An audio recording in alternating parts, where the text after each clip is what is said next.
देख रहे हैं न्यूज 7 हिंदी, राष्ट्र प्रथम। नमस्कार, मैं हूं प्रशस्ति तिवारी। आप देख रहे हैं न्यूज 7 हिंदी। उत्तर प्रदेश की खास खबरों में आपका बहुत बहुत स्वागत है। तो शुरू करते हैं। पहली खबर यह है कि अयोध्या जो सालों से राजनीति की धुरी रही, अब वही राम मंदिर पर चंदा चोरी जैसे दाग लगना किसी भी लिहाज से सही नहीं। लेकिन ये सियासत का दुर्भाग्य है कि इस विषय पर भी लफबाजी हो रही।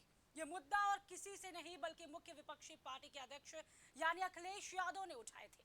अखिलेश यादव ने सोशल मीडिया एक्स पर पोस्ट करते हुए चंदा चोरी का मामला उठाया था। इसके बाद से प्रदेश भर में इस मुद्दे पर सियासत का बाजार गर्म हो गया था। आरोपियों में घिरने के बाद सरकार आनन फानन में एक्टिव हुई और मामले की गंभीरता को देखते हुए एसआईटी का गठन कर दिया गया था। मामले में 2 लोगों की गिरफ्तारी और उनके पास से लाखों रुपए बरामद होने के बाद जांच तेज कर दी गई। श्री राम जन्मभूमि मंदिर निर्माण समिति के अध्यक्ष नृपेंद्र सिंह मिश्रा ने अयोध्या राम मंदिर चंदे में हेराफेरी के आरोपी की 3 सदस्यीय एसआईटी जांच पर कहा कि राज्य सरकार ने जिस गति से यह निर्णय लिया है वो प्रसन्नता की बात है। आइए सुनाते हैं आपको सबसे पहले चंपत राय का बयान। उन्होंने क्या कुछ कहा। भी एसआईटी गठित हो गई, लेकिन लोग अफवाह फैला रहे हैं। क्या अपील करते हैं आप लोगों को, क्या कहेंगे, क्या संदेश? देखिए, मैंने कल भी कहा था, राज्य सरकार ने जिस गति से यह निर्णय लिया है वह अपने में प्रशंसा की बात है। शनिवार को निर्णय हुआ, कल रविवार था, तो जो तीनों सदस्य हैं उनको अभी जो विज्ञप्ति है, क्योंकि विज्ञप्ति के साथ टर्म ऑफ रेफरेंस है, वो संभवतः आज 10 बजे मिलेगी उनके कार्यालय में। मुझे यह भी पता लगा है कि वह आज जो टीम एसआईटी की है वो शीर्ष स्तर पर मार्गदर्शन के लिए, आशीर्वाद के लिए वह मुख्यमंत्री जी से भी भेंट करने का अवसर, उसका उन्होंने अनुरोध किया है और उसके तत्काल बाद वो यहाँ का आकर के कार्य शुरू करेंगे। तो मैं नहीं समझता कि किसी प्रकार इसमें अब ढिलाई बढ़ती जाएगी। इसके कई पहलू हैं। एक आपराधिक पहलू है, दूसरा भविष्य के सुधार का पहलू है। ये दोनों जब हो जाएगा तभी श्रद्धालु का विश्वास हम जीत पाएंगे। तो इसके लिए पूरी तरीके से ट्रस्ट ने अपना मन बना लिया है और जितना सहयोग यह समिति एसआईटी चाहेगी, जिला प्रशासन से भी मेरी कल बात हुई, उन लोगों ने भी पूरी तरीके से जो भी हो सकता है सहयोग की बात बताई है। तो ये एक टीम एफर्ट है और एक तरीके से इस मंदिर में एक मोड़ जो क्रॉस रोड था वो आया। उस क्रॉस रोड को अब हम पार करके आगे का भविष्य देख रहे हैं। तो सुना आपने, ये था श्री राम जन्मभूमि मंदिर निर्माण समिति के अध्यक्ष चंपत राय का बयान। अब आगे बढ़ते हैं। जहां एक तरफ मंदिर समेत जो भी दावे करे, लेकिन सपा को ये सभी दावे नागवार गुजर रहे। फैजाबाद के सांसद अवधेश प्रसाद ने कहा है कि वो मामले में सुप्रीम कोर्ट का हस्तक्षेप चाहते। आपको सुनाते हैं अवधेश प्रसाद का बयान। कि ये जो जांच कमेटी बनाई गई है इसकी स्वतंत्र जांच होगी, निष्पक्ष जांच होगी, इसमें कुछ संदेश लगता है। इसलिए ये प्रदेश स्तर का मामला नहीं है, पूरे राष्ट्र का मामला है, प्रभु श्री राम के चढ़ावे का मामला है। इसलिए माननीय उच्चतम न्यायालय द्वारा गठित टीम के आधार पर ही जांच होनी चाहिए और जांच होने के पहले जो मौजूदा ट्रस्टी हैं, ट्रस्ट में रहने वाले लोग हैं, ट्रस्ट को भंग कर दिया जाए। ऐसा है, जांच के आधार पर जो भी जिम्मेदार हैं कोई बच नहीं पाएगा। उनके खिलाफ कानूनी कार्रवाई होगी, कठोर कार्रवाई होगी और ज्यादा दिन नहीं लगेगा। आपके सामने, समूचे देश के सामने 2-1 दिन के अंदर चला जाएगी। आज सबसे बड़ा मुद्दा है प्रभु श्री राम के मंदिर में चढ़ावा को लेकर, जिसको हमारे नेता समाजवादी पार्टी के राष्ट्रीय अध्यक्ष आदरणीय अखिलेश यादव जी ने खुलासा किया है। यही नहीं, यहां तक बता रहे हैं चढ़ावा का पैसा गोबर में लोग छिपा रहे हैं। मांग करता हूं कि सुप्रीम कोर्ट की माननीय उच्चतम न्यायालय के द्वारा एक टीम गठित की जाए और उस टीम के द्वारा जांच की जाए और उसके पहले जो भी ट्रस्ट के लोग हैं सबको सस्पेंड कर दिया जाए, सबको वहां से हटा दिया जाए, जिससे किसी प्रकार की जांच प्रभावित ना हो सके कि ये जो जांच कमेटी। तो ये था सपा सांसद अवधेश प्रसाद का बयान। अब आगे बढ़ते हैं, जहां आपको बता दें जानकारी के लिए कि ये जो मामला है वो अखिलेश के उठाए जाने से बीजेपी भी इससे तिलमिला उठी, इसलिए बीजेपी भी अखिलेश पर हमलावर है। हर प्रेस कॉन्फ्रेंस में बीजेपी के बाशिंदों को चंदा चोरी के सवालों का सामना करना पड़ रहा है। ऐसे में यूपी के डिप्टी सीएम भी प्रेस कॉन्फ्रेंस कर रहे थे तो पत्रकार ने उनसे सवाल पूछ लिया, लेकिन उन्होंने उल्टा अखिलेश पर ही निशाना साध दिया। आपको बताते हैं, अब सुनाते हैं ब्रजेश पाठक यूपी के डिप्टी सीएम ने क्या कुछ कहा।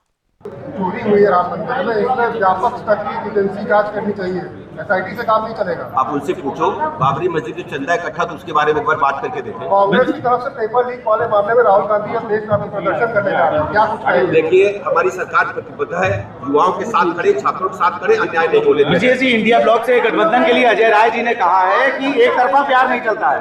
चोरी हुई है राम मंदिर में, इसमें व्यापक स्तर की एजेंसी जांच। तो आगे खबर की ओर बढ़ते हैं, जहां गोरखपुर के गोरखनाथ मंदिर परिसर से आज सुबह की तस्वीरें सामने आई, जहां मुख्यमंत्री योगी आदित्यनाथ ने मंदिर की गौशाला का भ्रमण किया।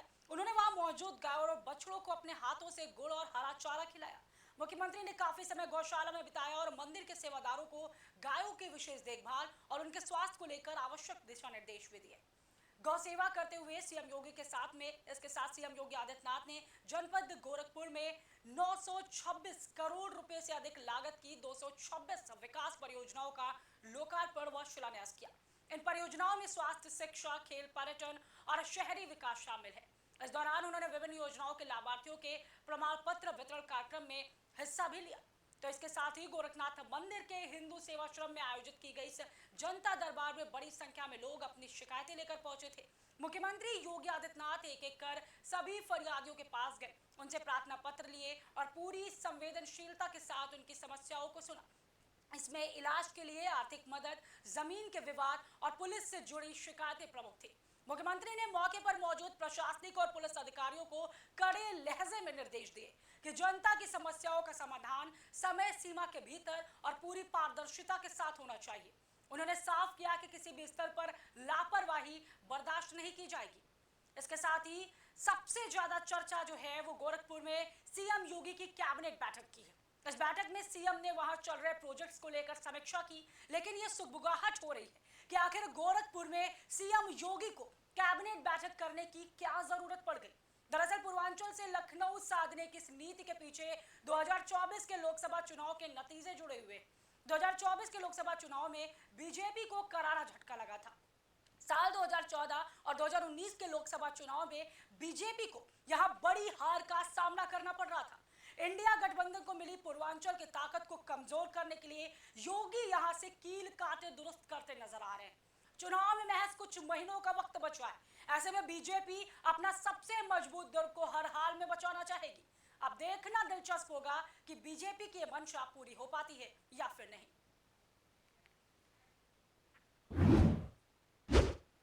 वहीं यूपी स्पेशल की एक और आगे खबर वो बढ़ते हैं, जहां पर यूपी चुनाव से पहले कई समीकरण बनते हुए दिखाई दे रहे हैं। कभी कांग्रेस सपा पर प्रेशर पॉलिटिक्स खेलने के लिए मायावती के दरवाजे पर दस्तक दे रही है, तो कभी अखिलेश कांग्रेस को नसीहत दे रहे हैं। खैर, चुनाव से पहले ऐसी तस्वीरें हर दल से सामने आती रहेंगी, लेकिन इस चुनाव के लिए दिलचस्पी केवल यूपी तक सीमित नहीं, बल्कि पड़ोसी राज्यों के नेता भी इस बार यूपी चुनाव में कूदते नजर आ रहे हैं। बिहार में डिप्टी सीएम का ख्वाब देखने वाले मुकेश सहनी यूं तो बिहार के चुनाव में मुंह की खा चुके, उनके पार्टी का खाता तक नहीं खुला था और ख्वाब वो डिप्टी सीएम तक के देख रहे थे। अब वही मुकेश सहनी यूपी में संभावनाएं तलाशते नजर आएंगे। सहनी ने कहा है वो यूपी में निषाद सम्मान यात्रा निकालेंगे। 25 जुलाई से 101 दिनों के लिए यह संकल्प यात्रा यूपी के निषाद बाहुल विधानसभा सीटों में जाएगी, जहां निषाद समाज को गंगा जल देकर यह संकल्प दिलाया जाएगा कि अगर उनका आरक्षण केंद्र और राज्य सरकार ने नवंबर 2026 तक नहीं लागू किया तो आगामी विधानसभा चुनाव में संजय निषाद के साथ एनडीए को भी सबक सिखाया जाएगा। आइए सुनाते हैं मुकेश सहनी ने क्या कुछ कहा।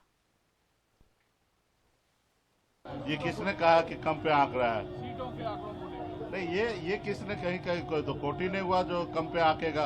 हमारी ताकत है और महागठबंधन के हम लोग सब साथ हैं और मजबूती से 243 सीट पर तमाम महागठबंधन के साथी हम लोग चुनाव लड़ेंगे। मजबूती से जनता का अधिकार की बात कर रहे हैं, जनता के हक की बात कर रहे हैं, उसके लिए लड़ाई लड़े।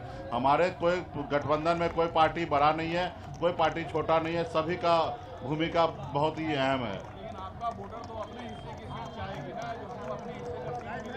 निश्चित तौर पे जब 6 दल है तो सब पार्टी का अपना अपना चाहेंगे कि हमको ज़्यादा से ज़्यादा सीट पर लड़े और हमारे कार्यकर्ता एडजस्टमेंट हो, तो सब पार्टी चाहेंगे। और अंततः जब महागठबंधन का जो कोऑर्डिनेशन कमेटी है उस कमेटी के अंदर में सब लोग हम लोगों को जीत सुनिश्चित करने के लिए सही निर्णय हम लोग सब मिलकर लेंगे। बिहार के आप ऐसे नेता हैं कि हर गठबंधन आपको ढूंढते रहता है। तो यही हमारी ताकत है कि आज़ादी का 79 ईयर्स के बाद पहली बार बिहार में एक मल्ला का बेटा है अपने वजूद में आया है, सर उठा के जीना चाह रहा है। और पूरे आज आप समझ रहे हैं कि आज सब गठबंधन चाह रहा है, क्योंकि भाजपा को पता है कि उसका नैया जो है डूबने वाला है।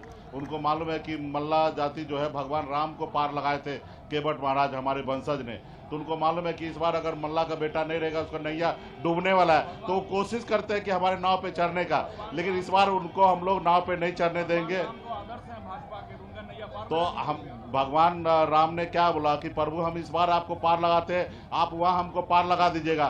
लेकिन आज भाजपा जिनको राम की राजनीति कर रहा है वो भाजपा सरकार है में दिल्ली में है, तो कहाँ निषाद का आरक्षण कर रहा है। उनको तो अपने भगवान को भी नहीं मान रहे, क्योंकि अगर उनको मानते तो निश्चित तौर पे जो भगवान को पार लगाए आज उन समाज को, मल्ला समाज को भी नैया पार लगाते, लेकिन नहीं पार लगाए। तो इस बार हम लोग नाव पे बैठने नहीं देंगे भाजपा वाले को। ना हमारी ताकत हमको पता है, हमारी वजूद हमको पता है और मजबूती से हम लोग महागठबंधन में रहकर और सरकार बनाएंगे। वो समय आएगा तो आपको बता देंगे, वो सब समय आ जाएगा बता देंगे। आपको मालूम है पहले से ही है कि हम लोगों ने मार्च में ही कार्यकारिणी में, राष्ट्रीय कार्यकारिणी में निर्णय लिया था कि वीआईपी पार्टी 60 सीट पर लड़ेंगे। तो वो हम लोग गठबंधन में आएंगे, बात करेंगे कि उस पर लगे।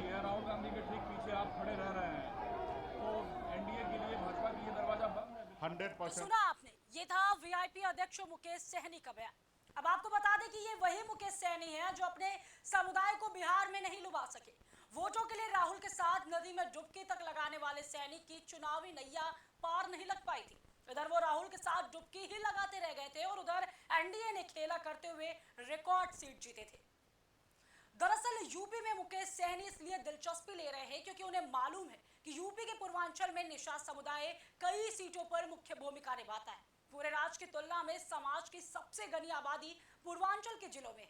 पूर्वांचल के कई जिलों और लोकसभा सीटों पर इस समुदाय की आबादी 10% से लेकर 15% तक है।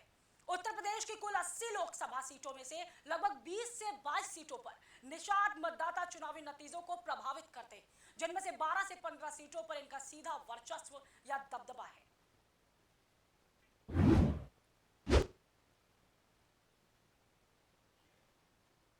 वही आगे खबर की ओर बढ़ते हैं, जहां एआईएमआईएम के प्रमुख क्या यूपी में ये एक बड़ा खेल खेलने जा रहे हैं। बिहार में विपक्षी पार्टियों से उनकी जमीन छीनने वाले ओवैसी क्या यूपी में भी वही पिच सेट करके चले गए। बीते दिनों उनके बहराइच के दौरे पर दिए गए बयान तो इसी ओर इशारा कर रहे हैं। एक तरफ बीजेपी जो है कट्टर हिंदुत्व छऊ वाली पार्टी मानी जाती, तो वहीं एआईएमआईएम के प्रमुख असदुद्दीन ओवैसी खुद को मुस्लिमों का रहनुमा बताते। अपने बयानों से एक बार फिर उन्होंने लकीर खींच दी। आपको सुनाते हैं असदुद्दीन ओवैसी प्रमुख एआईएमआईएम के साथ जो उनके चुनाव उन्होंने मिलकर किए उसका बयान। अगर कोई दोबारा बीजेपी को सत्ता में आने को रोकने की ये कोशिश करता है तो मैं यहाँ पर खड़े होकर कह रहा हूँ कि मजलिस इत्तेहादुल मुस्लिमीन उनका साथ देने के लिए तैयार है। अगर इज्जत के साथ बातचीत होगी, हिस्सेदारी की बातचीत होगी, तो मजलिस और ओवैसी तैयार है। मगर अगर तुम बीजेपी को रोकने के नाम पर मुझसे और मटेरा की जनता से कहोगे कि तुमको दरी बिछाना पड़ेगा, अब दरी नहीं बिछाई जाएगी, अब हिस्सेदारी और बराबरी की लड़ाई होगी इंशाअल्लाह ताला। अगर कोई नारे तकबीर, अल्लाहू अकबर के खूब नारे लगाए गए। इन नारों के बीच असदुद्दीन ओवैसी ने मटेरा विधानसभा सीट से शौकत अली को AIMIM उम्मीदवार के तौर पर मैदान में उतारने का ऐलान किया। इस घोषणा के साथ बहराइच में AIMIM ने अपने चुनावी मौजूदगी दर्ज करा दी। इधर ओवैसी ने समाजवादी पार्टी प्रमुख अखिलेश पर भी तंज कसते हुए कहा कि बहराइच की सियासी हलचल का असर लखनऊ तक साफ महसूस किया जा रहा है। शौकत अली प्रत्याशी के साथ में जो उनके बारे में ओवैसी ने बोला है, आपको सुनाते हैं। तो मेरे अजीज दोस्तों और बुजुर्गों, मैं आप तमाम से एक बात की इजाजत लेकर इस बात का ऐलान करना चाहता हूं कि आने वाले विधानसभा में क्या मैं शौकत अली को यहां से आपका कैंडिडेट घोषित करूं? क्या आपकी इजाजत है कि मैं शौकत अली को कैंडिडेट बनाऊं? क्या मैं इजाजत है आपकी? आप पूरा साथ देंगे तो लगाओ मेरे साथ नारा, नारे तकबीर, नारे तकबीर। आप तमाम की इजाजत की बुनियाद पर मैं जनाब शौकत अली को मटेरा विधानसभा के लिए मजलिस का उम्मीदवार का ऐलान करता हूं। अल्लाह उनको कामयाब और कामरान करे, अल्लाह उनको कामयाब और कामरान करे।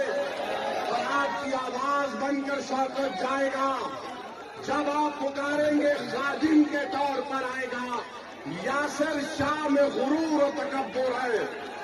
यासिर शाह ये समझता है कि मालिक है, मालिक तुम हो, शौकत तुम्हारा खादिम रहेगा इंशाअल्लाह। अब मालिक का दौर नहीं चलेगा, अब खादिम की खिदमत चलेगी इंशाअल्लाह ताला। तो मेरे अजीज दोस्तों और बुजुर्गों, अगर मैं भारत के प्रधानमंत्री को कुछ ना बोलूं तो बाबा भी नाराज हो जाएंगे, अखिलेश भी नाराज हो जाएंगे। तो सुना आपने। अब इसके साथ ही असदुद्दीन ओवैसी ने मुस्लिमों की बात करते हुए कहा है कि मुसलमान अब केवल दरी नहीं बिछाएगा, जहां बराबरी की बात होगी मुसलमान उसी के साथ जाएगा। देखिए, मैं आपसे वादा कर रहा हूं कि इंशाअल्लाह ताला मटेरे में, बहरेच में और पूरे उत्तर प्रदेश में हम अपनी इत्तेहाद की ताकत पर पूरा गेम बदल देंगे, पूरा गेम बदल देंगे इंशाअल्लाह ताला। और अपने सेल फोन की लाइट खोल कर दिखा दो, कब के बार उत्तर प्रदेश में मजलिस का परचम लहराएगा इंशाअल्लाह ताला। पूरी सेल फोन की लाइट खोल कर बता दो, सारे उत्तर प्रदेश और भारत को मालूम हो जाए कि बुलडोजर से नहीं डरने वाले, हेलीकॉप्टर से नहीं डरने वाले, आइंदा मोहम्मद बोलने से नहीं डरने वाले हम तमाम हैं। नारे तकबीर, अस्सलाम वालेकुम व रहमतुल्लाहि व बरकातहू। आराम से अपने घर को जाइए, सुकून से जाइए, अल्लाह आपको सलामत रखे। अस्सलाम वालेकुम। देखिए, उत्तर प्रदेश की सियासत में मुस्लिम मतदाता सबसे बड़े और निर्णायक वोट बैंक में से एक है। सूबे के सत्ता का रास्ता काफी हद तक इस समुदाय के झुकाव से तय होता है। यूपी की कुल 403 विधानसभा सीटों में इसमें से लगभग 143 सीटों पर मुस्लिम मतदाता प्रभावी भूमिका में, जबकि 70 से अधिक सीटों पर इनका सीधा वर्चस्व है। पश्चिम यूपी की कुछ सीटों पर जहां मुस्लिमों की संख्या 40 से 50% है, तो वहीं पूर्वांचल में कई सीटों पर यह संख्या 20% के करीब है। वहीं बात अवध क्षेत्र की जाए तो बहराइच, श्रावस्ती, बाराबंकी समेत तराई के कई इलाकों में मुस्लिम मुख्य भूमिका में रहते हैं। हालांकि अब देखना दिलचस्प होगा कि क्या ओवैसी का ये कार्ड विपक्षी पार्टी खासतौर सपा और कांग्रेस को कितना नुकसान पहुंचाएगा।